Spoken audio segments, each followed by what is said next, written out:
Bismillahirrahmanirrahim. Innal hamdalillah nahmaduhu wa nasta'inuhu wa nastaghfiruh wa na'udzu billahi min shururi anfusina wa min sayyiati a'malina. May yahdihillahu fala mudilla lahu wa may yudlil fala hadiya lahu. Asyhadu an la ilaha illallah wahdahu la syarika lahu wa asyhadu anna Muhammadan abduhu wa rasuluh. Allahumma shalli wa sallim ala nabiyyina Muhammad wa ala alihi wa sahbihi ajma'in, amma ba'd. Wa fiddin rahimani wa rahimakumullah. Alhamdulillah, di kesempatan sore hari ini kembali Allah berikan kesempatan kepada kita semua untuk melanjutkan kembali pelajaran kita membahas kitab Taisir Mustalahil Hadis, yang insya Allah ini akan menjadi kajian terakhir mungkin dalam pembahasan kitab ini. Mudah-mudahan bisa selesai. Pada pertemuan yang terakhir kita telah jelaskan tentang alqab, yaitu lakab-lakab yang dikenakan atau lakab-lakab yang ada pada perawi hadis. Baik, sekarang kita akan masuk ke pembahasan selanjutnya, yaitu tentang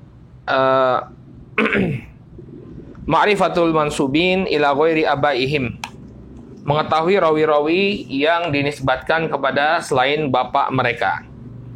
Ya, jadi di sana ada rawi-rawi yang lebih masyhur penisbatannya, tapi bukan kepada bapaknya.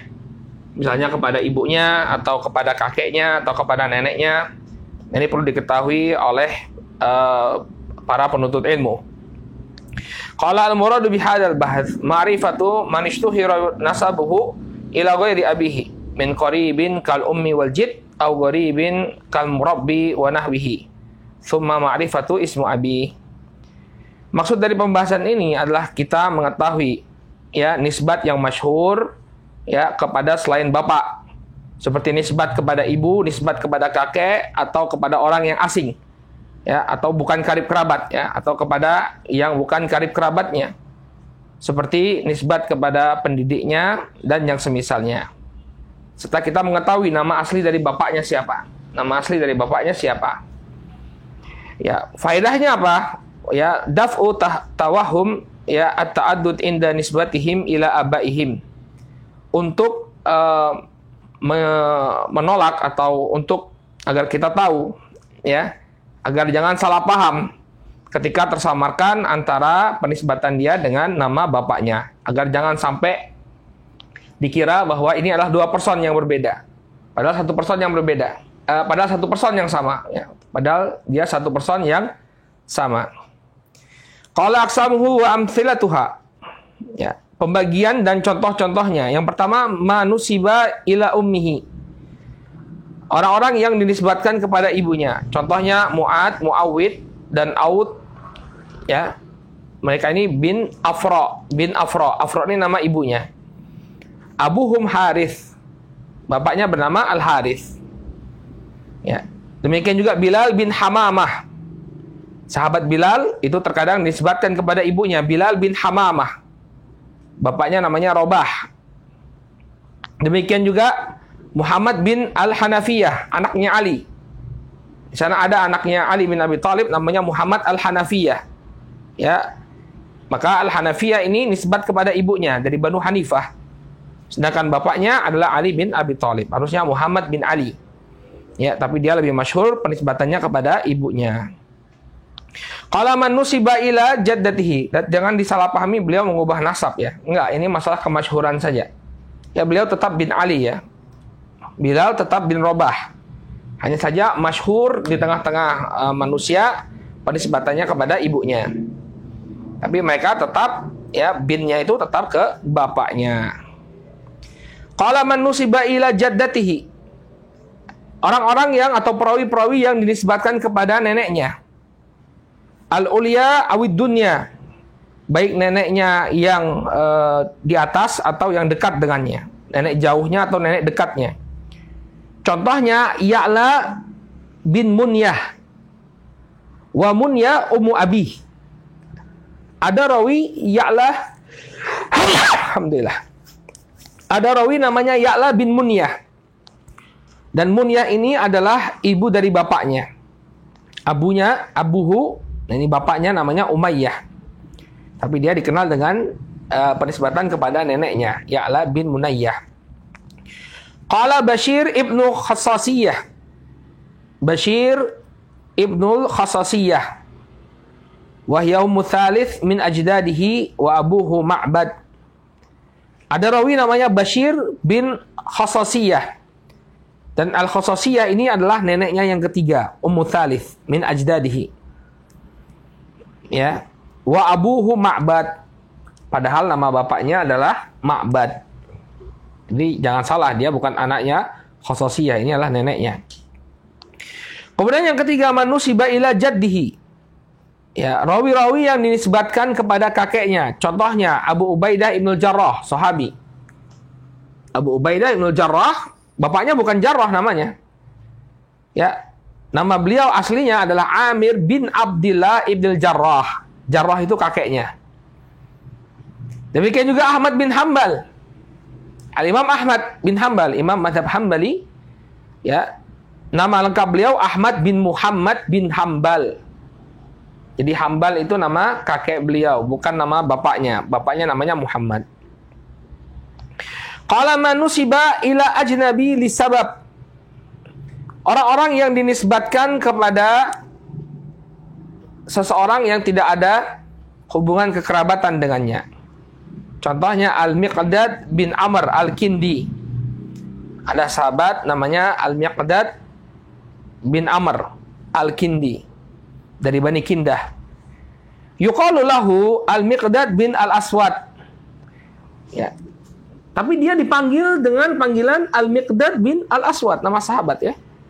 Kenapa? Li'annahu kana fi hijril Aswad bin Abdi Yaguth fatabanna. Karena dia dulu diasuh oleh siapa? Diasuh oleh Al-Aswad bin Abdi Yaguth. Ya, maka kemudian dia pun dikenal dengan nama Miqdad bin Al-Aswad. Al-Miqdad bin Al-Aswad. Barakallahu fiqh. Qala asharul musannafat fihi. La a'rifu musannafan khasan fi hadzal bab. Lakinna kutub at-tarajim 'ammah tadhkur nasaba kulli rawin. La siyama kutub at-tarajim al-muwassa'ah. Ya, aku tidak mengetahui ada tulisan yang khusus ditulis dalam bab ini. Akan tetapi kitab-kitab biografi para perawi menyebutkan nisbat-nisbat semua rawi. Jadi cukup dicek di kitab-kitab biografi. Terutama kitab-kitab yang membahas dengan meluas, yang pembahasannya meluas. Jadi tidak ada, kata beliau, kitab khusus tentang nisbat ini, tapi silahkan cek saja di kitab-kitab yang membahas biografi para perawi. Taib. Qala ma'rifatu an-nisabi allati ala khilafi dhahiriha. Kemudian pembahasan yang ke-15 mengetahui tentang penisbatan yang menyelisihi realita. Ya, ada nisbat-nisbat yang menyelisihi realita. Misalnya ada seseorang dinisbatkan Al-Badri. Al-Badri, orang kalau mendengar kata Al-Badri pastilah kemudian menghubungkannya dengan perang Badar. Oh, ini si fulan adalah orang yang mengikuti perang Badar. Padahal bukan, dia tidak mengikuti perang Badar, tapi pernah tinggal di Badar. Ya, di daerah Badar. Nah, jadi ada penisbatan-penisbatan yang sering disalah pahami. Ini perlu kita ketahui. Qala hunaka adadun minar ruwat nusibu ila makanin au ghazwatin au qabilatin au san'atin. Di sana ada sejumlah rawi yang mereka dinisbatkan kepada tempat atau dinisbatkan kepada suatu perang atau satu suku, satu kabilah atau satu pekerjaan. Walakinna dhahira mutabadar ila dhihni min tilkan nisab laisa muradan. Akan tetapi realita yang tergambarkan pada benak orang-orang ketika mendengar nasab penisbatan-penisbatan ini tidaklah seperti yang diinginkan. Wal waqi'u annahum nusibu ila tilkan nisab li'aridin arada lahum min nuzulihim dalikal makan aw mujalasatihim ahla tilka as-sin'ah wa nahwi dzalik. Padahal realitanya mereka dinisbatkan kepada tempat-tempat tersebut karena sebuah peristiwa. Jadi bukan orang yang mengikuti peperangan, tapi ada peristiwa yang berhubungan dengan itu. Atau ya tinggalnya dia di tempat tersebut. Atau duduknya dia dengan orang yang bekerja di suatu bidang. Jadi dianya sendiri nggak bekerja di bidang itu, tapi dia duduk dengan seseorang yang bekerja di bidang tersebut. Qala faidatu hadzal bahts huwa ma'rifatu anna hadhihi nisab laysat haqiqatan wa innama nusiba ilaiha sahibuha li'aridin. Faedah dari pembahasan ini, yakni kita mengetahui bahwa penisbatan ini tidaklah sesuai dengan realita. Anda harus tahu bahwa penisbatannya tidak sesuai dengan realita. Hanya saja dia dinisbatkan kepada pemiliknya karena suatu peristiwa. Wa ma'rifatul arid au sababil ladzi min ajli nusiba ila tilka nisbah. Dan juga kita mengetahui apa penyebabnya. Apa peristiwa yang terjadi, apa penyebabnya sehingga dia memiliki penisbatan tersebut. Contohnya Abu Mas'ud Al-Badri. Abu Mas'ud Al-Badri, beliau ya dinisbatkan kepada Badar. Bukan karena dia ikut perang Badar. Lam yashhad badron. Ada sahabat namanya Abu Mas'ud Al-Badri. Dan dia tidak mengikuti perang Badar. Ya. Bal nazala fiha wa nusiba ilaiha. Akan tetapi dia pernah tinggal di sana. Ya, pernah singgah di sana. Kemudian dia dinisbatkan kepada tempat tersebut. Badar itu sebuah tempat ya. Jadi Abu Mas'ud Al-Badri bukan karena dia disebut Al-Badri bukan karena dia pernah mengikuti perang Badar, tapi karena dia pernah singgah di tempat tersebut. Qala Yazidul Faqir, ada seorang rawi namanya Yazid Al-Faqir. Apa yang terlintas di benak antum kalau melihat julukan Al-Faqir? Orang yang fakir, orang yang miskin. Naam. Ya. Tapi yang benar, lam yakun fakiron, dia bukan seorang yang fakir. Wa innama usiba fi faqari dhahri. Akan tetapi dia terkena cacat pada tulang punggungnya. Ya, pada tulang punggungnya. Makanya dia disebut sebagai al-faqir. Ya. Jadi bukan al-faqir maksudnya adalah orang yang miskin. Qala Khalidul Hadza. Khalid Al-Hadza. Al-Hadza artinya tukang sandal. Khalid si tukang sandal. Ya, yang terbayang di benak kita dia tukang sandal ya. Padahal lam yakun hadzaan wa inna makana ya yujalisu al-hadzain. Ya, dia bukan tukang sandal, akan tetapi dulu dia sering berkumpul dengan tukang sandal ya. Jadi Khalid ini karena dia suka berkumpul dengan tukang sandal, maka dia dipanggil dengan Khalid Al-Hadza. Khalid si tukang sandal. Padahal dia bukan tukang sandal. Ya, tapi teman-temannya adalah tukang sandal. Qala asyharul musannafat fil ansab. Ya, Kitabul Ansab li Sam'ani. Ya, kitab-kitab yang masyhur dalam permasalahan penisbatan. Di antaranya kitab Al-Ansab karya As-Sam'ani. Waqad lakhasahu Ibnu Al-Athir fi kitab sammahu Al-Lubab fi Tahdhibil Ansab. Kemudian diringkas oleh Ibnu Al-Athir menjadi satu kitab yang berjudul Al-Lubab fi Tahdhibil Ansab. Walakhasa al-mulakhas hada as-Suyuti fi kitab sammahu Lubbul Lubab. Kemudian diringkas lagi oleh Al-Imam Suyuti, Al-Imam Sayuti menjadi kitab Lubbul Lubab. Jadi kitab aslinya berjudul Al-Ansab, diringkas oleh Ibnu Athir jadi Lubab fi Tahdhibil Ansab. Kemudian diringkas lagi oleh As-Suyuti, As-Sayuti menjadi Lubbul Lubab. Intinya inti. Baik. Ya. Ini permasalahan ya penisbatan yang menyelisihi realita.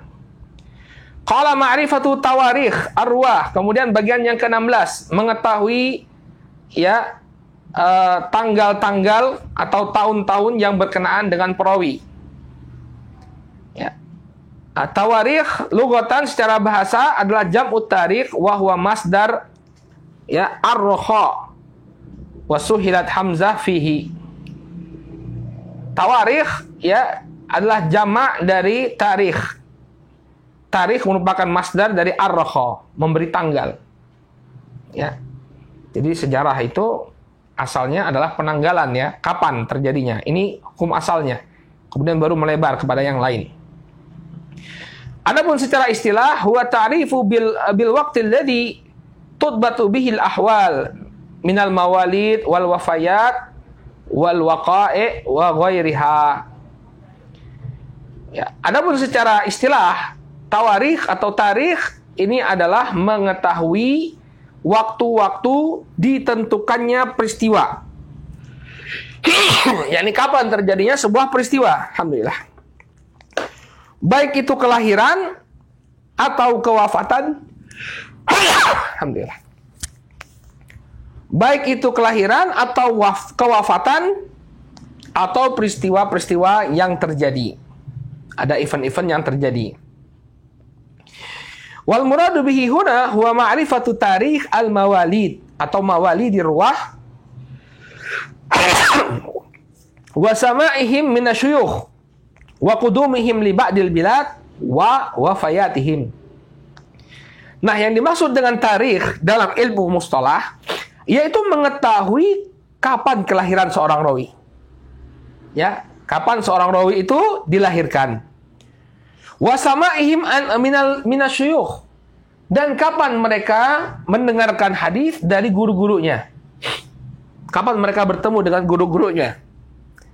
Wa qudumihim li ba'dil bilad, dan kapan mereka tiba di suatu negeri. Nah, jadi kita harus tahu si fulan ini misalnya mengambil hadis kepada orang-orang masyayikh Baghdad tahun berapa? Tahun berapa dia ke sini? Ya, misalnya dia ngambil hadis dari Baghdad. Tahun berapa si fulan dari para imam ini datang ke kota Baghdad?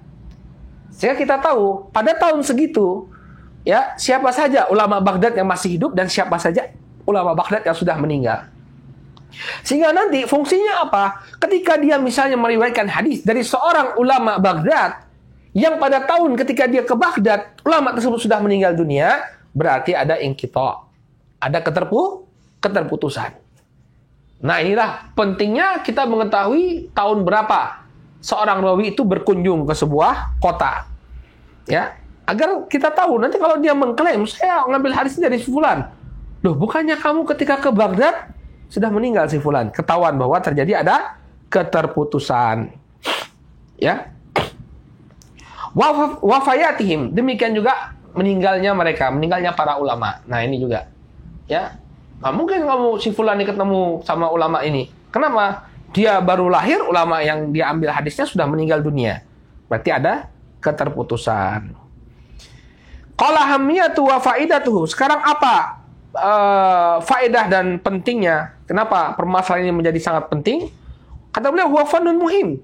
Qala Sufyan ats-Tsauri, lamma istamala ar-ruwah al-kadhiba istamalna lahum tarikh. Sampai-sampai Sufyan ats-Tsauri mengatakan ketika para rawi sudah mulai berdusta, maka kami ya mulai mempergunakan tarikh untuk mengecek kebenaran ucapan mereka.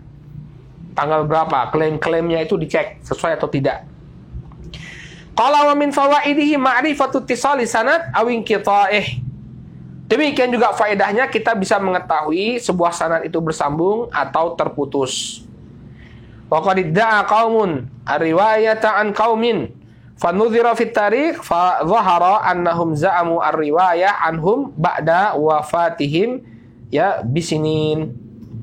Ada sebagian orang ya, sekelompok perawi yang mereka mengaku ya mengambil riwayat dari sekelompok orang.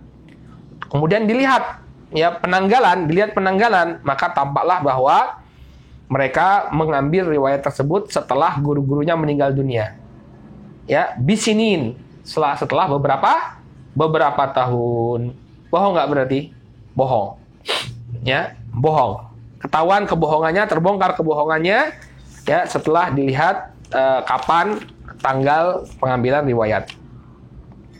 Makanya jangan main-main sama orang yang tahu sejarah ya. Kalau berbohong bisa dibongkar ya. Tahu kapan tanggal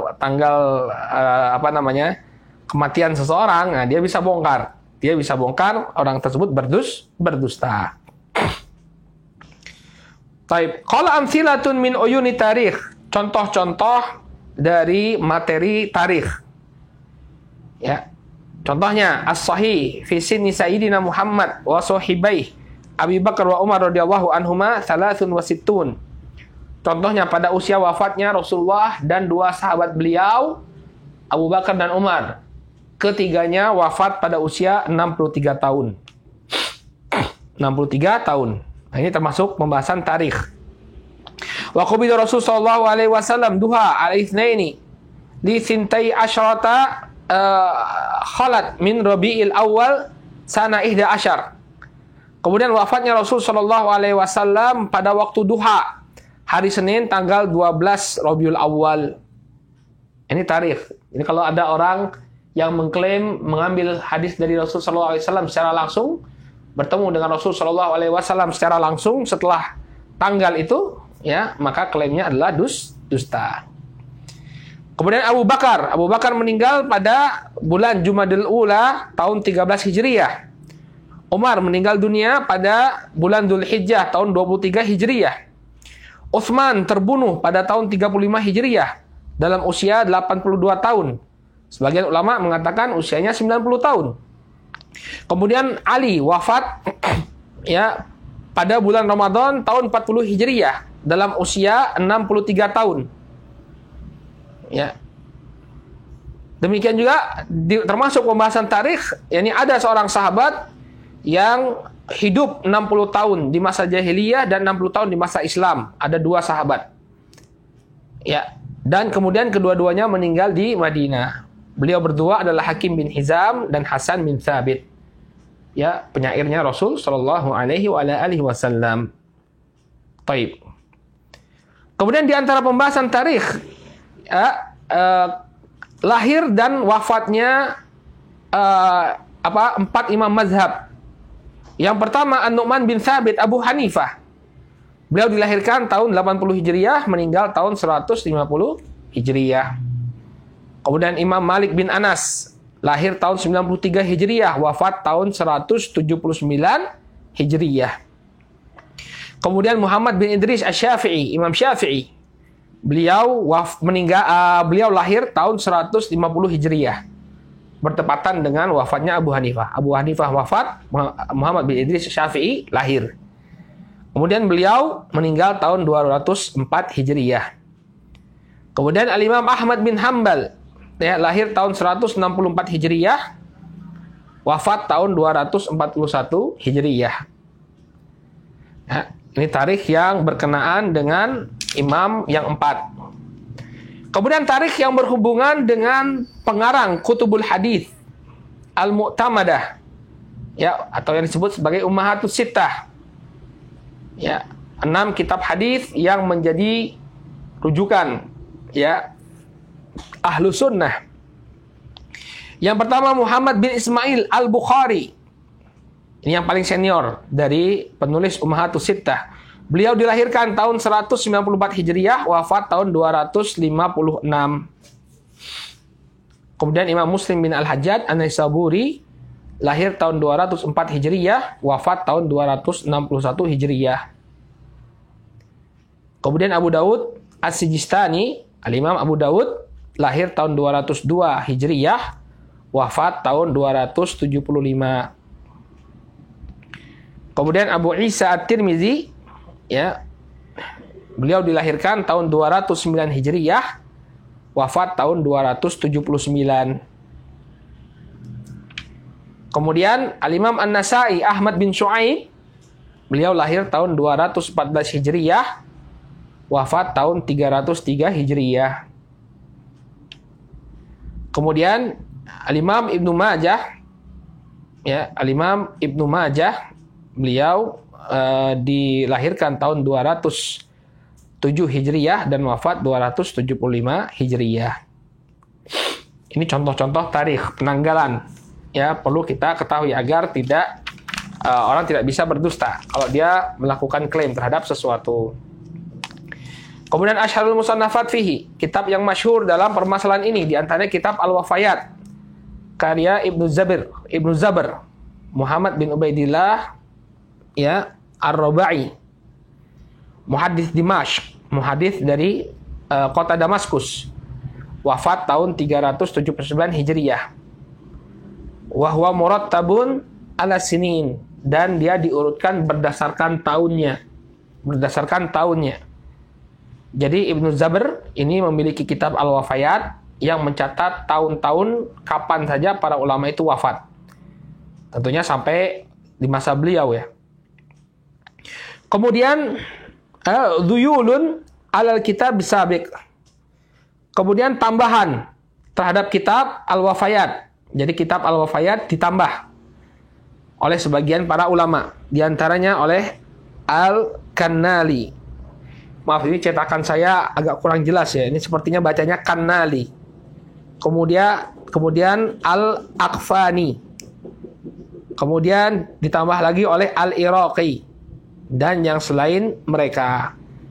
Jadi yang menjadi basic kitab penulisan tarikh ini adalah kitab Al-Wafayat karya Ibnu Zabr. Kemudian generasi selanjutnya melengkapi apa yang telah ditulis oleh Ibnu Zabr. Baik, ini pembahasan tentang tarikh, penanggalan. Ya, sangat bermanfaat untuk mengecek keakuratan pengambilan riwayat. Ya. Kemudian permasalahan yang ke-18, ma'rifatu man ikhtulita minas thiqat. Mengetahui rawi-rawi yang bercampur atau kacau hafalannya. Jadi ada sebagian rawi itu, barakallahu fikum, yang mengalami perubahan dari sisi hafalan. Dahulu mereka adalah orang-orang yang kuat sekali hafalannya. Namun karena berbagai macam faktor, bisa jadi karena faktor usia, atau terjadi sebuah peristiwa pada dirinya, ya misalnya kebakaran rumahnya, ya dia mendapatkan sebuah musibah, kemudian berpengaruh pada memorinya. Jadi ada di antara para perawi yang mengalami hal-hal yang demikian. Hafalannya menjadi rusak karena suatu peristiwa. Oleh karena itu hendaknya kita mengetahui siapa saja rawi-rawi yang mengalami peristiwa tersebut dan mengalami perubahan. Ya, agar apa? Agar ada hadis-hadis yang dia riwayatkan setelah mengalami perubahan memori, ini tidak kita ambil. Adapun yang dia sampaikan sebelum mengalami perubahan memori, ya ini tetap disampaikan atau diriwayatkan. Kalau ta'riful ikhtilat, yang dimaksud dengan ikhtilat di sini, ya, al-ikhtilat secara bahasa adalah fasadul aql. Maknanya adalah rusaknya akal. Yuqal ukhtulita fulan, dikatakan si fulan telah terjadi ikhtilat padanya. Ai fasada aqluhu, akalnya telah rusak. Ya, kama fil qamus, bagaimana yang disebutkan dalam al-qamus.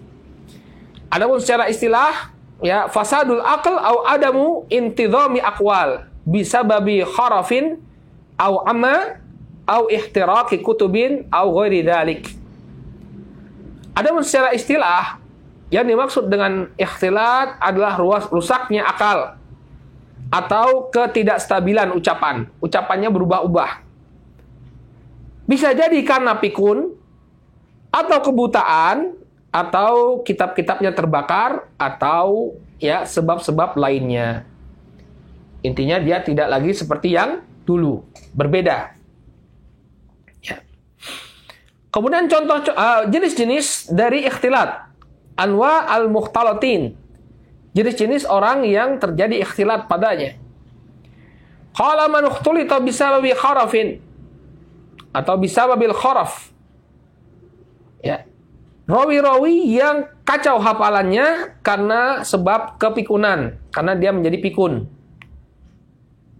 Contohnya, Atha ibn Sa'ib al-Thaqafi al-Kufi. Atha bin Sa'ib al-Thaqafi al-Kufi ini, ya, dia bercampur hafalannya karena apa? Karena pikun. Makanya sebagian ulama, ya, sebagian ulama, anak-anak mereka menahan bapaknya untuk tidak menyampaikan hadis di masa tuanya, agar nama baiknya itu tetap terjaga. Jadi ini termasuk satu hal yang bagus ya. Jadi agar ketiqohan seorang rawi itu tetap terjaga, riwayatnya tetap terjaga, terkadang dia ditahan untuk tidak menyampaikan hadis. Kalau memang sudah mencapai derajat pikun. Ya, kalau sudah sampai derajat pikun, sudah jangan keluar-keluar lagi. Nanti nyampaikan hadis sudah sudah rusak hafalannya. Ya. Kemudian sebab yang kedua, man ikhtulita bisababi dihabil basar. Ya, orang yang bercampur hafalannya setelah dia kehilangan penglihatan. Contohnya Abdul Razak bin Hammam As-San'ani, Imam Abdul Razak As-San'ani. Fakana ba'da an umya yulaqqan fa yatalaqqan. Maka setelah dia buta, dia mentalkinkan hadis dengan cara ditalkinkan. Jadi ada orang yang membacakan dia hadis baru kemudian dia sampaikan. Ya, jadi bukan dari apa yang dia riwayatkan lagi. Ya, sudah buta beliau rahimahullahu taala. Kemudian yang ketiga, man ikhtulita bi asbabin ukhra ka ihtiraqi kutub, misal Abdullah bin Lahiyah Al-Misri. Nah, ini yang terkenal ya. Ya, orang-orang yang hilang hafalannya atau goncang hafalannya karena sebab-sebab yang lain seperti terbakarnya kitab. Ya, contohnya Abdullah bin Lahiyah Al-Misri. Ini masyhur sekali kalau antum bahas hadis, sering sekali keluar nama Abdullah bin Lahiyah. Sehingga perlu diteliti, kalau ada riwayatnya Abdullah bin Lahiyah, ya harus ditentukan terlebih dahulu apakah riwayat yang dia riwayatkan ini sebelum kitabnya terbakar atau setelahnya. Kalau sebelum kitabnya terbakar, maka riwayatnya diambil, riwayatnya diterima. Namun setelah kitabnya terbakar, tidak lagi diterima periwayatannya karena sudah terjadi ikhtilat padanya. Ya, maka kata beliau di sini hukum riwayat orang-orang yang terjadi ikhtilat ya diterima apabila sebelum ikhtilat ya dan tidak diterima setelah ikhtilat. Demikian juga wa qada masyaqqa fihi annahu qabla al-ikhtilat aw ba'dah. Ya, demikian juga yang diragukan, yang tidak bisa dipastikan apakah yang dia riwayatkan ini setelah terjadi ikhtilat atau sebelum ikhtilat. Maka untuk demi keamanan ditolak saja. Ya, ditolak apabila itu terjadi sebelum tidak bisa dipastikan apakah itu terjadi setelah ikhtilat atau sebelum ikhtilat. Qala ahammiyatuhu wa faidatuhu huwa fannun muhimun jiddan. Wa taqmunu faidatuhu fi tamyizi ahadits as-siqati allati haddatsa biha ba'da al-ikhtilat li raddiha wa adami qabuliha. Ya. Dan tergambar di sini bahwa ini adalah perkara yang sangat penting, bidang yang sangat penting. Ya, dan tampak sekali faedahnya untuk membedakan hadis-hadis rawi-rawi yang thiqah yang kemudian dia sampaikan setelah ya memorinya bercampur. Ya, memorinya bercampur, memorinya goncang. Ya, setelah rusak memorinya, dia menyampaikan hadis. Nah, kita kalau mengetahui, oh si fulan ini menyampaikan hadis ini setelah bercampur atau setelah kacau hafalannya, maka ditolak. Lirad diha wa adami qabuliha. Maka riwayatnya ditolak dan tidak diterima. Qala hal akhraja asy-syaikhan fi sahihihima an thiqati ya asabahum al-ikhtilat. Apakah Sahih Al-Bukhari dan apakah di dalam Sahih Al-Bukhari dan Muslim terdapat rawi-rawi thiqat yang tertimpa ikhtilat, ya, tertimpa kerusakan akal? Jawabannya na'am, walakin mimma urifa annahum haddatsu bihi qabla ikhtilat. Betul ada, tapi yang dimasukkan dalam as-sahihain semuanya adalah riwayat yang difilter. Artinya riwayat rawi-rawi tersebut sebelum rusak akal mereka. Sebelum akal mereka rusak, sebelum memorinya rusak. Ya, jadi riwayat rawi-rawi ini dalam Sahih Al-Bukhari dan Muslim adalah riwayat-riwayat yang sudah difilter. Yang sudah difilter. Qala asharul musannafat fihi. Ya, tulisan yang masyhur dalam permasalahan ini. Sannafa fihi adadun minal ulama kal-Allai wal Hazimi wa min hadhihi al-musannafat kitab ya al-Ightibal biman rumiya bil ikhtilat. Banyak para ulama yang menulis tentang pembahasan ini, di antaranya adalah Al-Imam Al-Allai dan Al-Imam Al-Hazimi. Di antara tulisan tersebut adalah kitab Al-Ightibal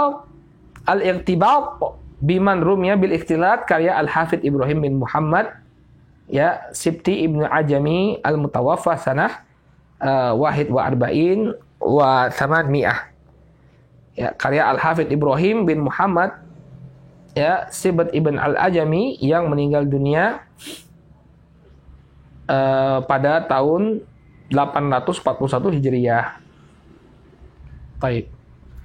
Qala ma'rifatu tabaqatil ulama warwah.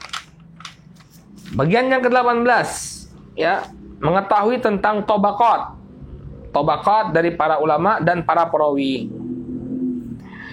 At-tabaqah secara bahasa al-qaumu al-mutasyabihun. Ya, kaum yang saling menyerupai, yang memiliki keserupaan. Misalnya tabaqat sahabat. Ya, berarti apa? Semuanya sahabat, memiliki satu ciri, kesamaan. Ini orang-orang yang pernah bertemu dengan Nabi alaihissalam dan meninggal di atas keimanannya. Beriman kepadanya dan meninggal di atas keimanannya. Ini sahabat. Kemudian tabi'i, orang-orang yang bertemu dengan para sahabat, murid-muridnya para sahabat, ada keserupaan. 6.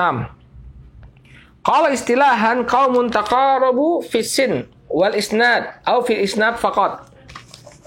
Yang dimaksud dengan tabaqat adalah sekelompok kaum yang dekat, ya, yang memiliki usia yang dekat, ini taraf senioritasnya, demikian juga dari sisi sanad.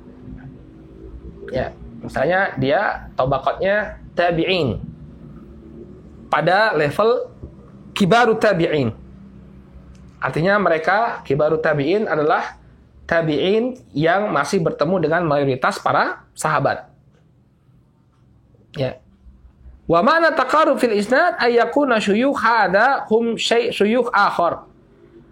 Ya, mana taqarrub dalam sanad, ya, saling berdekatan dengan sanad, artinya mereka memiliki guru yang sama. Gurunya sama. Au yuqaribu syuyukhahu, atau mendekati guru yang mendekati syekhnya. Jadi satu level. Satu tingkatan. Qala min fawaidi ma'rifatihi wa min fawaidi ma'rifati al-amnu min tadakhuli al-mutasyabihina fi ism awil kunyah wa nahwi dzalik. Kenapa kita perlu mengetahui tentang tabaqatnya para ulama? Agar kita aman dari memasukkan orang-orang yang memiliki nama yang sama. Misalnya ada seorang rawi, ya, bernama Anas bin Malik. Ya, Anas bin Malik. Ya, maka dilihat Anas bin Maliknya siapa? Yang pada tabaqat mana? Ya, pada tabaqat yang mana? Ya, kalau Anas bin Malik tabaqat sahabat, ya sahabat. Tapi ada Anas bin Malik yang lain. Ya, maka kalau kita mengetahui tabaqat, ya, tabaqatnya para ulama, kita bisa menempatkan seseorang pada tempatnya. Tidak salah. Ya, atau kunyahnya sama dan yang semisalnya, li'annahu qad yattafiqu ismani fil lafz fayudhannu anna ahadahuma huwal akhar.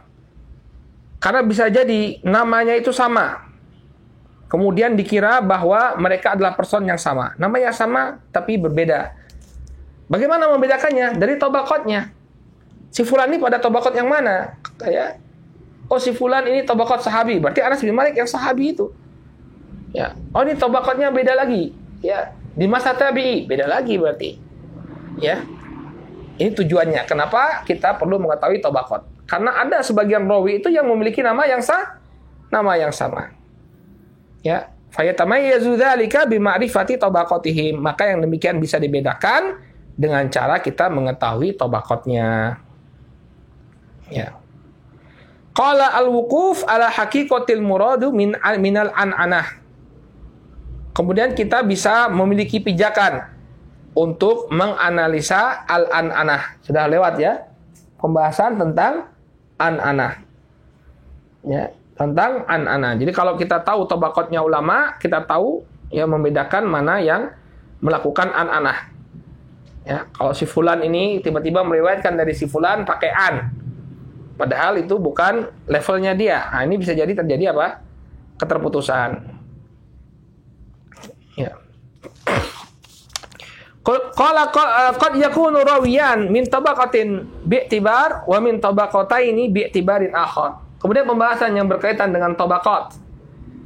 Bisa jadi ada dua orang rawi, ya, Dari satu sisi mereka berada dalam satu tabaqat, tapi dari sisi yang lain mereka berbeda tabaqatnya. Saya ambil contoh, para sahabat. Secara umum, semua para sahabat berada pada satu tabaqat, yaitu tabaqat sahabat. Namun, apakah sama misalnya Abu Bakar dengan Abdullah bin Umar? Jauh berbeda. Abu Amr adalah termasuk as-sabiqunal awwalun, orang-orang yang pertama kali masuk Islam. Adapun Abdullah bin Umar, ya, beliau termasuk sigharus sahabi. Sehingga apa? Barakallahu fikum, walaupun mereka berada dalam satu tabaqat yang besar namanya tabaqat sahabat, namun mereka tidak berada di di tingkatan yang sama. Nah, di sini beliau berikan contoh Anas bin Malik. Anas bin Malik sahabat, tapi beliau termasuk as-saghir as-sahabah, sahabat-sahabat yang masih kecil. Fahuwa ma'al asyarah fi tabaqatin wahidatin bi'tibar annahum kulluhum sahabah. Maka sahabat Anas bin Malik berada pada satu tabaqat dengan 10 sahabat yang dijamin masuk surga. Sudah kita lewati ya, 10 sahabat yang dijamin masuk surga ini pada tabaqat yang paling atas dari sahabat. Mereka sama-sama sahabat Nabi sallallahu alaihi wasallam. Ya. Fa'ala hadza fas-sahabatu kulluhum tabaqatun wahidah. Maka seluruh sahabat itu berada dalam satu tabaqat. Wa bi'tibari sawabiq ila dukhuli ila fil Islam yakunu sahabatu ba'du asyara tabaqatan kama taqaddam fi naw'i ma'rifati sahabah fala yakunu Anas bin Malik wa shibhu min tabaqatil asyara minas sahabah. Ya. Kemudian dilihat dari apa yang sudah kita jelaskan pada ketika membahas tentang ma'rifatus sahabah, ketika kita menjelaskan tentang ma'rifatus sahabah. Ya, sahabat itu berlevel-level. Ya, 10 orang yang pertama kali masuk Islam tentunya tidaklah bersama tingkatannya dengan Anas bin Malik yang ya dikenal sebagai sigharus sahabah. Ya, Anas bin Malik itu ketika Nabi hijrah, dia baru berusia 10 tahun. Dan dia mengambil hadis dari Rasulullah SAW ya ketika di Madinah. Berbeda dengan 10 sahabat yang dijamin masuk surga. Paham ya? Jadi bisa dari satu sisi mereka berada dalam satu tabaqat, dari sisi yang lain mereka berbeda tabaqat. Qala madza yanbaghi ala nadhari fihi yanbaghi ala nadhari fi ilmi tabaqat ay yakuna 'arifan bi mawalid arwah wa wafayatihim wa man rawa anhu wa man rawa anhum. Apa yang perlu kita lihat dari masalah tabaqat ini, yang perlu kita perhatikan dalam permasalahan tabaqat ini? Maka sudah sepantasnya untuk melihat dalam ilmu tabaqat ini ya kita mengetahui tanggal-tanggal kelahiran sang rawi dan wafatnya mereka. Demikian juga kita mengetahui siapa saja yang meriwayatkan darinya dan kepada siapa saja mereka mengambil periwayatan. Ya, kalau di Maktabah Syamilah itu ada, kalau antum buka Al-Bahthu Anir Ruwah, ya pencarian rawi, nanti namanya siapa, lahirnya kapan, meninggalnya kapan, kemudian guru-gurunya siapa saja, murid-muridnya siapa saja. Yang darinya kita bisa melihat apakah hadis itu terputus atau tidak. Saya kemarin tertarik ya baca penjelasan seorang ustadz ya yang istilahnya dia mencela Yazid bin Muawiyah.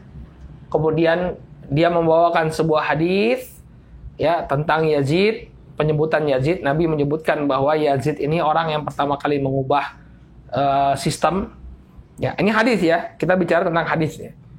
Nah, kemudian dia panjang, dia syarah panjang lebar. Wah, berapa halaman itu dia kalau dijadikan buku ya. Berapa halaman dia syarah. Kemudian saya lihat hadis yang dibawakan enggak ada yang satu pun yang sahih. Ya, rata-ratanya munqati', ada keterputusan. Nah, ini kalau kita tahu tabaqatnya ulama, kita bisa lihat si fulan ini gurunya siapa, dia bertemu nggak dengan ini, ya. Contohnya kemarin siapa? Az-Zuhri, ya. Az-Zuhri meriwayatkan dari Umar bin Khattab. Padahal Az-Zuhri tidak pernah bertemu dengan Umar bin Khattab karena tabaqatnya Umar ini sudah wafat, ya. Umar wafat, kemudian Az-Zuhri tidak bertemu dengan Umar. Nah, ini pentingnya kita mengetahui tabaqat-tabaqatnya para ulama. Qala asyharul musannafat fihi kitab At-Tabaqat Al-Kubra li Ibni Sa'ad. Nah, ini kitab yang Masya Allah ya.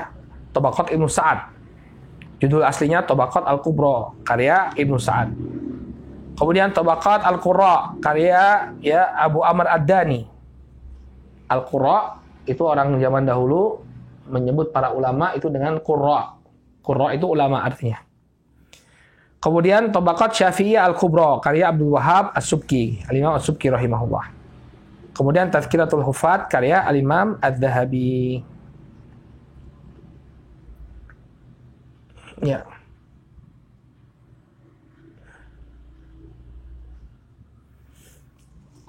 Kemudian yang ke-19, penjelasan tentang mawali. Mawali dari para rawi dan para ulama. Ya. Maula ini hubungan loyalitas, ya, bisa dibangun dari perbudakan atau pembebasan, ya. Al-mawali ini jamak dari maula, wal maula minal abdad wa yutlaqu 'alal malik wal abad wal mu'tiq wal mu'taq. Mawali ini jamak dari maula. Ya, yang dimaksudkan di sini adalah hubungan antara seorang tuan dengan budaknya, seorang yang membebaskan dengan seorang yang dibebaskan. Adapun secara istilah, huwa syakhsu al-muhalaf al-mu'taq awil ladzi aslama ala yadi ghairihi. Adapun secara istilah, dia adalah seorang yang terikat perjanjian, atau seorang yang dibebaskan, atau seorang yang masuk Islam melalui tangan orang lain atau melalui tangan seseorang. Maksudnya kayak Al-Imam Malik ya.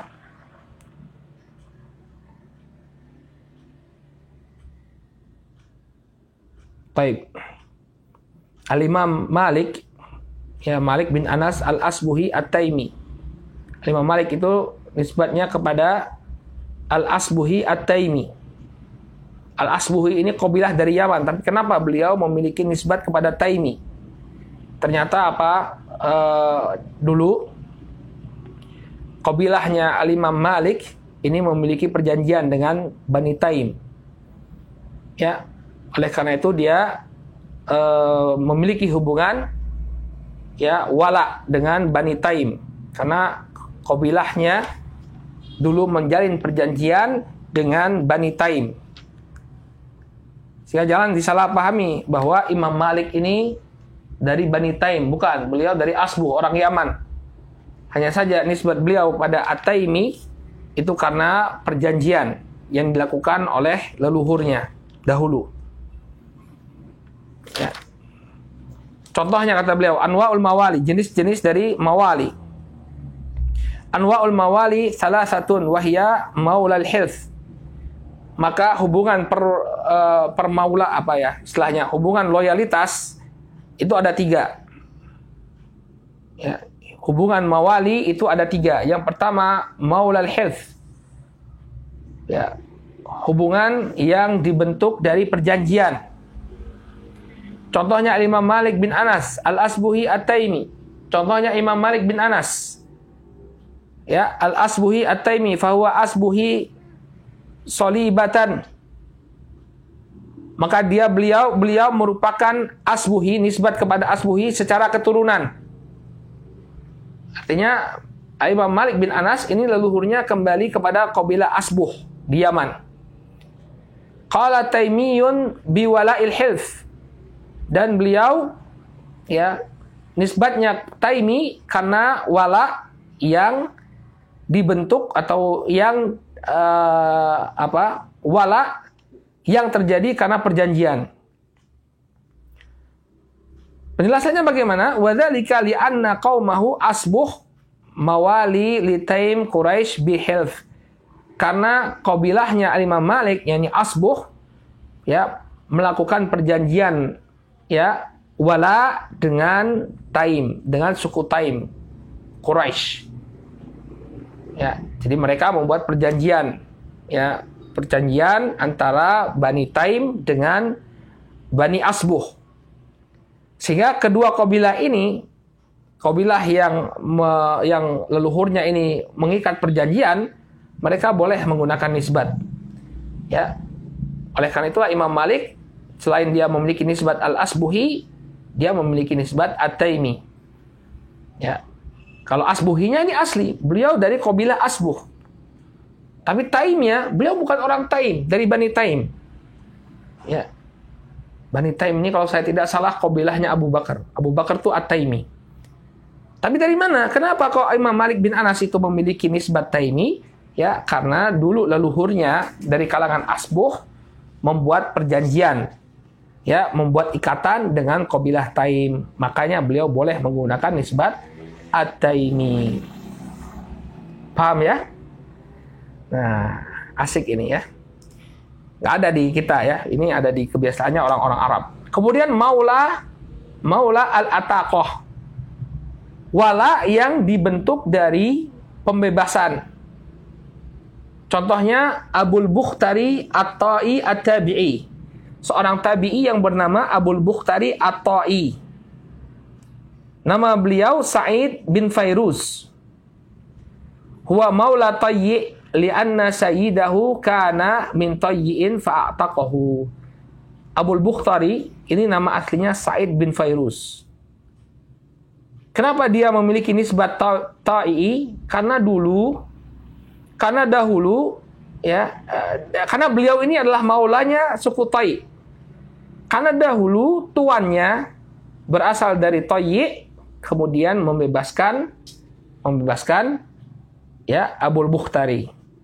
Setelah dia dibebaskan oleh tuannya, maka wala atau loyalitasnya tadi ya dia berikan kepada kabilah tuannya, At-Tayyi. Jadi At-Tayyi artinya apa? Beliau bukan berarti berasal dari Ta'i. Bahkan kalau saya lihat ini Sa'id bin Fairuz kemungkinan besarnya orang Persia dulunya. Tapi kenapa dia memiliki nisbat At-Ta'i? Karena dulu dia dibebaskan oleh tuannya dari kabilah Ta'i. Qala maula al-Islam, kemudian maula ya al-Islam. Ya, hubungan wala karena keislaman. Nah, ini contohnya Al-Imam Al-Bukhari. Contohnya Muhammad bin Ismail Al-Bukhari Al-Ju'fi. Ya. Al-Ju'fi di sini ya bukan berarti Al-Ju'fi ini nama kabilah di Yaman ya. Nama kabilah di Yaman. Ya. Ya, kabilah Ju'fah. Ya, kabilah Ju'fah. Nah, jangan disalahpahami bahwa Al-Imam Bukhari ini orang Yaman. Kenapa dia bernisbat kepada Al-Ju'fi? Li'anna jaddahu Al-Mughirah kana majusiyan fa aslama ala yadil Yaman bin Akhnas Al-Ju'fi fa nusiba ilai.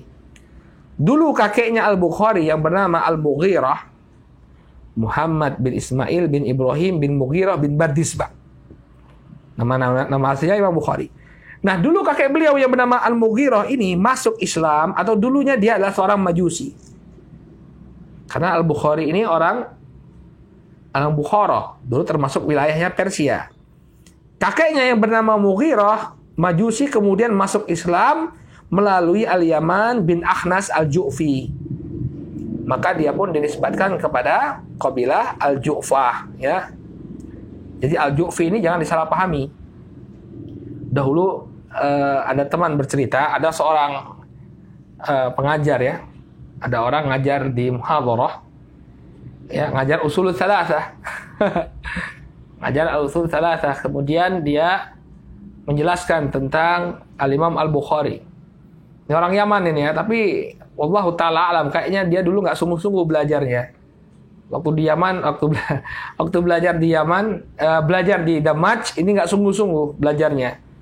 Tapi memberanikan diri untuk membuka dars Al-Usul Ats-Tsalatsah karya Al-Imam Muhammad bin Abdul Wahhab rahimahullah.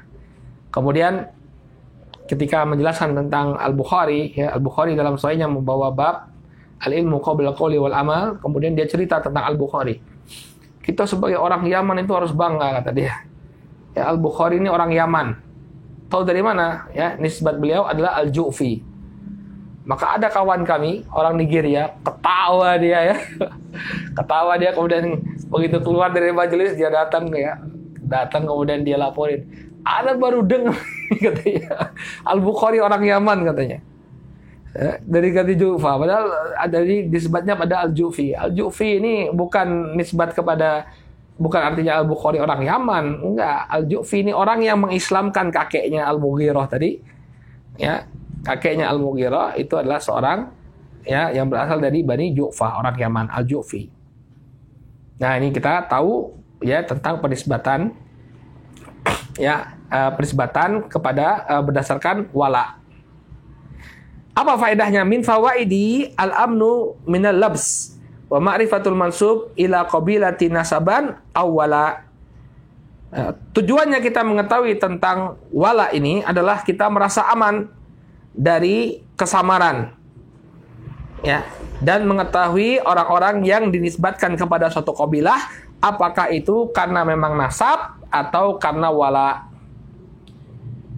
Wa min thamma liyatamayyaza al-mansub ila qabilati wala amman yusyarikuhu fi ismihi min tilkal qabilah nasaban.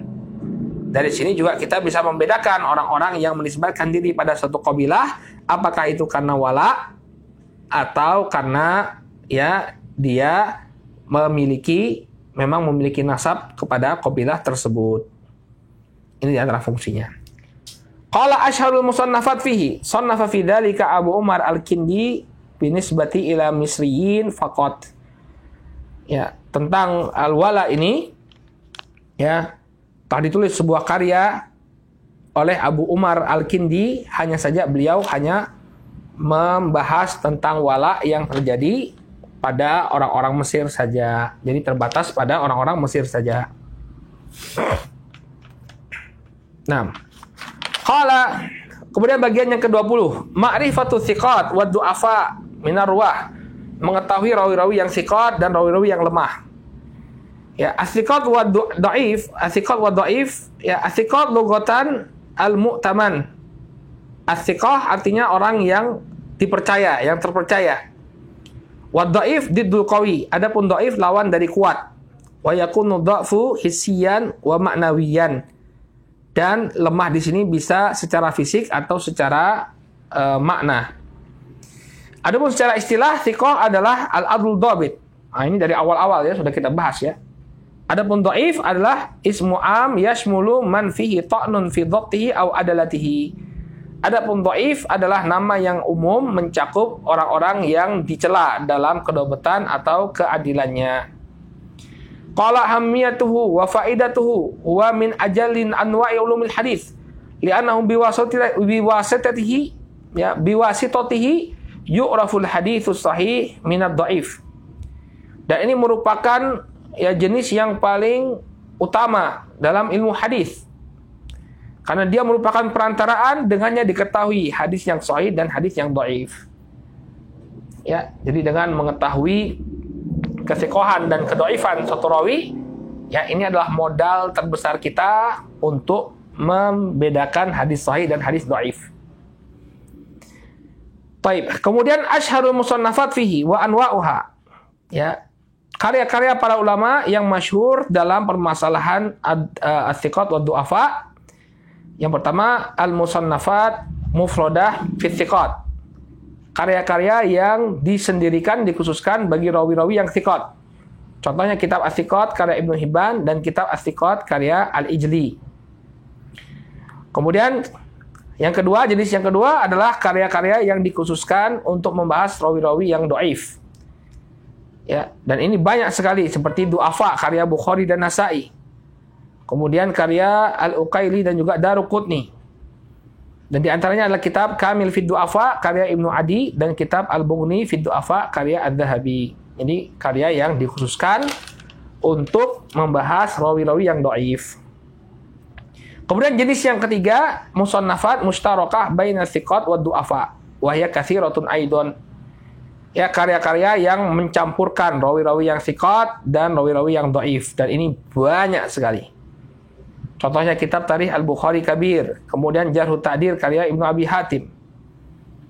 Ya, wa hiya kutubun ammatun lirwah wa minha kutubun khasun bi ba'di kutubil hadis.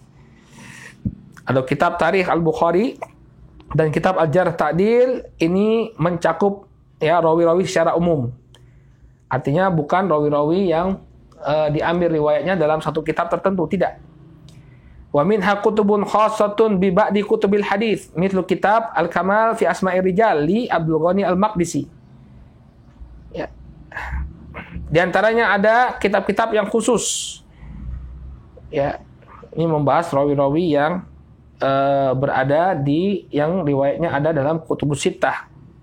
Contohnya kitab Al-Kamal fi Asma'ir Rijal karya Abdul Ghani Al-Maqdisi. Kemudian At-Tahdzibatihi Al-Muta'addidah allati lil Mizzi wa Dzahabi wa Ibnu Hajar wa Khazraji. Kemudian ditahdzib, yakni ditertibkan, disusun ulang oleh Al-Mizzi, Adz-Dzahabi, Ibnu Hajar dan juga Al-Khazraji. Ya. Ini sudah berlalu pembahasannya ya. Kitab-kitab tentang perawi. Wa akhiran, dan yang terakhir barakallahu fikum, ma'rifatu awtanir ruwah wa buldanihim, mengetahui ya tempat tinggal para perawi dan negeri-negeri mereka. Wal muradu bihadzal bahats al-awtan jam'u watan wa huwa iklim au nahiyatul lati yulad al-insan au yuqimu fiha. Yang dimaksudkan dengan watan, al-awtan ini jamak dari watan, yaitu suatu tempat atau suatu area yang seseorang itu dilahirkan atau menjadi tempat tinggalnya. Jadi tempat lahir atau tempat tinggal seseorang. Wal buldan jam'u balad wa hiyal madinah awil qaryah allati yuladul insan aw yuqimu fiha. Adapun buldan ya jamak dari balad, yaitu kota atau desa tempat seseorang dilahirkan. Jadi lebih khusus ya. Wal muradu bihadzal bahthi huwa ma'rifatu aqalimir ruwah ya wa mudunihim allati wulida fiha au qamu fiha. Yang diinginkan dengan pembahasan ini yakni mengetahui ya tempat-tempat para rawi dan kota-kota di mana mereka dilahirkan dan mereka tinggal. Min fawaidihi, di antara faedahnya tamyizu bainal ismain al-muttafiqina fil lafadz. Ya, tujuannya kita mengetahui negeri para perawi, yakni untuk membedakan apabila ada rawi yang memiliki nama yang sama. Ya, idza kana min baldaini mukhtalifain, kalau dia berasal dari dua negara atau dua tempat yang berbeda. Jadi sangat bermanfaat ya. Waktu saya di Yaman dulu, saya pernah ditugaskan untuk membuat daftar santri yang bertugas jaga malam dan santri yang bertugas masak. Yang namanya Abdullah itu banyak sekali. Tapi alhamdulillah mereka berasal dari negeri yang berbeda-beda. Sehingga kita bisa bedakan dari apa? Dari nisbat kepada negerinya. Ya misalnya Abdullah, ada Abdullah Al-Sun'ani, Abdullah Al-Mukallawi, ya Abdullah Ash-Shihri. Enak jadinya ya. Jadi jangan khawatir, namanya tidak bisa dibedakan. Kita bisa membedakannya lewat negerinya. Wa huwa mimma yahtaj ila hufadul hadits fi tasarrufatihim wa musannafatihim. Maka ini sangat diperlukan ya para hufad hadis ya dalam pekerjaan mereka dan dalam penulisan mereka. Jadi mengetahui negeri seorang rawi ini sangat bermanfaat bagi para hufadul hadis. Qala ila ayyi syai'in yantasibu kullin minal arabi wal ajam. Ya. Kepada apakah orang Arab dan orang Ajam menisbatkan diri mereka?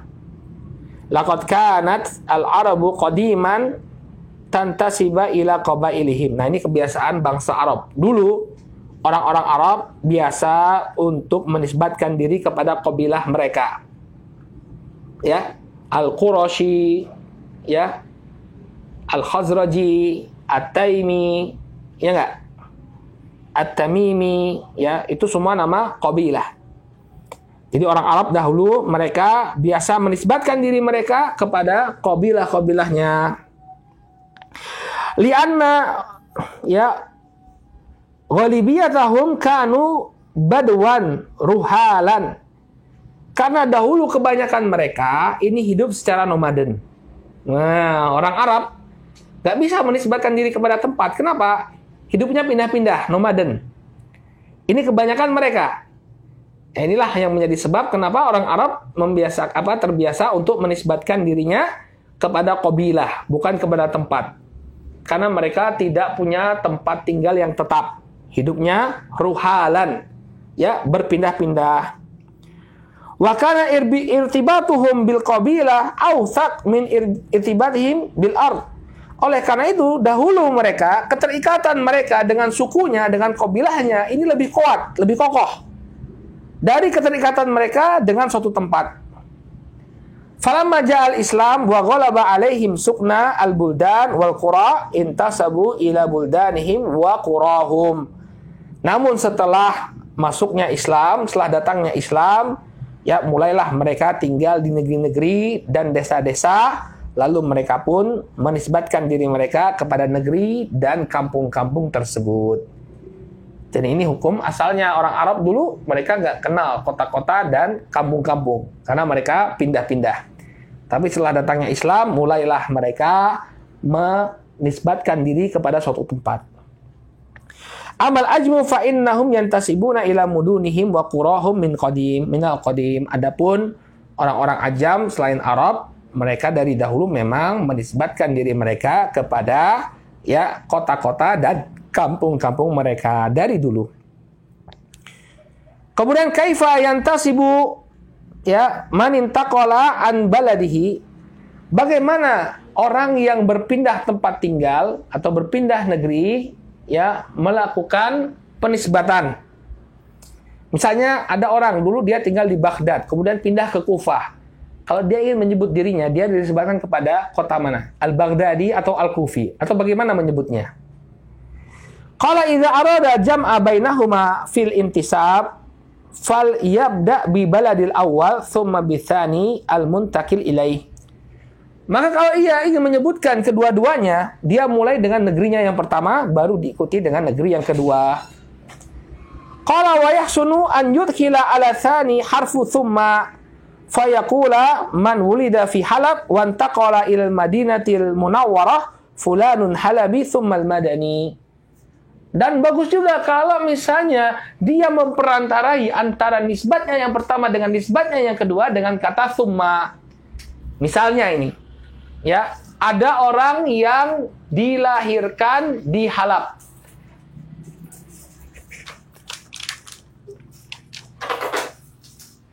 Ya, ini kelamaan ini ya. Tapi tanggung ini sebentar, tinggal satu halaman lagi. Orang tinggal di Halab, kemudian Halab ini di Suriah ya, di negeri Syam. Ya, Syekh Ali Hasan Al-Halabi itu dari Halab. Aleppo kalau bahasanya sekarang ya. Ya, kemudian dia pindah ke Madinah. Maka bagusnya dia mengatakan apa? Fulanun Halabi tsummal Madani. Ya, si fulan Halabi kemudian Al-Madani. Wa hala ada amalu aktsarin nas, dan ini merupakan amalan kebanyakan manusia, ini kebanyakan para ulama seperti itu. Ya, fulan al-Bangkawi tsumma Jogjawi, misalnya seperti itu ya. Orang Bangka lahir di Bangka kemudian tinggal di Jogja. Abu Umar al-Bangkawi tsumma al-Jawi atau al-Jogjawi. Ya.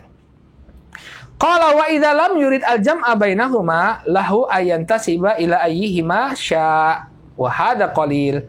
Kalau dia nggak mau dia mengumpulkan antara keduanya, maka silakan baginya untuk berintisab kepada salah satunya. Ya, mau Al-Halabi atau dia memilih Al-Madani, monggo silahkan. Wahada qalil, yang demikian ya sedikit. Jadi kebanyakannya bangga deh ya dengan dua-duanya. Al-Halabi tsumma Al-Madani. Ya. Atau taib.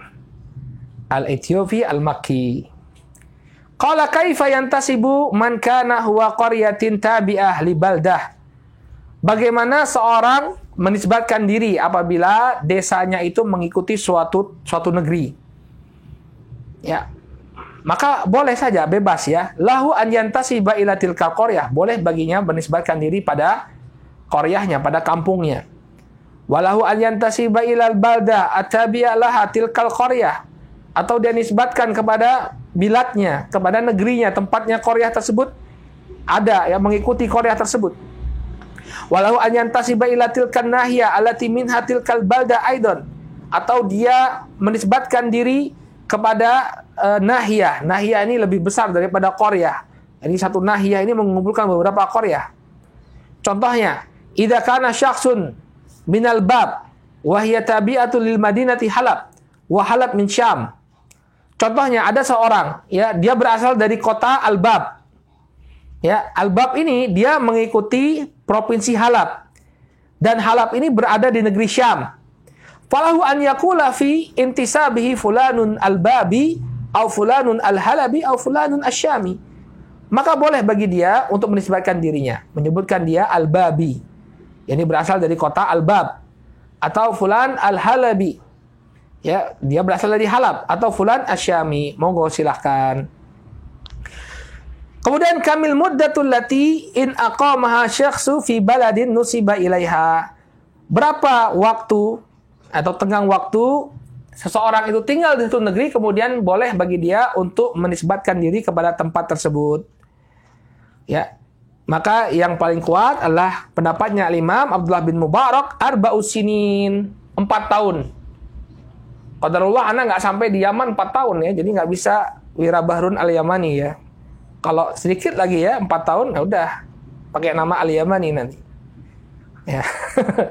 Wa huwa qalu Abdullah bin Mubarak, dan ini merupakan pendapatnya Abdullah bin Al-Mubarak. Jadi misalnya kalau antum kuliah di Jogja, barakallahu fik, ya entah antum dari Palu atau dari Sorong atau dari mana, kemudian kuliah di Jogja 4 tahun, ya 4 tahun setengah, ya maka sudah bisa menisbatkan diri sebagai orang Jogja. Fulan As-Soronji Aslimani misalnya. Qala asyharul musannafat fihi yumkinu an na'udda kitab al-ansab li Sam'ani, ya, alladhi taqaddam min musannafati hadzal naw li'annahu yadhkur al-intisab ila al-awtan wa ghairiha. Ya, terus tulisan para ulama yang tentang hal ini, di antaranya kitab Al-Ansab karya As-Sim'ani yang telah kita sebutkan. Karena di salah satu, yaitu kan tentang nisbat-nisbat, tentang penisbatan. Nah, salah satu penisbatan itu adalah penisbatan kepada negeri. Qala wa min madhanni dzikri autan arwah wa buldanihim kitab at-tabaqat al-kubra li Ibnu Sa'ad. Dan di antara kitab juga yang di dalamnya terdapat pembahasan tentang rawi-rawi dan negeri-negerinya adalah kitab at-tabaqat al-kubra karya Ibnu Sa'ad. Qala hadhihi akhiru ma yasarahullah fi hadzal kitab. Selesai kita dari pembahasan kitab ini, alhamdulillah, ya, beliau menutupnya, kata beliau, hadza akhiru ma yasarahullahu fi hadzal kitab. Ini adalah akhir dari apa yang telah dimudahkan oleh Allah Subhanahu wa taala dalam penyusunan kitab ini. Ini mengingatkan kita bahwa kita selesai membahas kitab ini, atau kita seseorang selesai menulis kitab ini, tidak lepas dari kemudahan yang diberikan oleh Allah Subhanahu wa taala. Ya, jangan menisbatkan sesuatu karya pada kepandaian dia, kecermatan dia, tidak. Tapi semua itu ya terwujudkan karena kemudahan dari Allah Subhanahu wa taala. Wa sallallahu ala sayyidina wa nabiyina Muhammad wa ala alihi wa sahbihi wasallam. Dan selawat, semoga selawat dan salam semoga tercurah kepada junjungan kita Nabi kita Muhammad, kepada keluarga dan para sahabat beliau. Walhamdulillahirabbil alamin. Segala pujian bagi Allah Rabb semesta alam. Alhamdulillah, dengan demikian selesai kita dari pengajaran kitab Taisir Mustalahil Hadits yang disusun oleh Syekh Mahmud Tohan rahimahullah hafizahullah taala. Ya, kira-kira 1 tahun ya, 1 tahun kitab ini diajarkan, kita bisa selesai dengan pertemuan 2 kali dalam sepekan. Nah, ini juga ancer-ancer saya kalau mau buka kajian ini, ya mungkin sekitar 100 kali pertemuan ya, 100 kali pertemuan. Tapi alhamdulillah ya ikhwan, insyaallah ini pertemuan kita terakhir membahas kitab ini. Nanti kalau ada kajian baru, ini insyaallah kawan-kawan di Ma'had Ibnu Katsir berencana untuk membuka dars baru. Kita akan pikirkan tema apa yang cocok kira-kira untuk kita bahas. Nanti kita akan umumkan melalui Facebook. Ya, naktafi bihadzal qadar, subhanakallahumma wa bihamdika asyhadu an la ilaha illa anta astaghfiruka wa atubu ilaik. Assalamualaikum warahmatullahi wabarakatuh.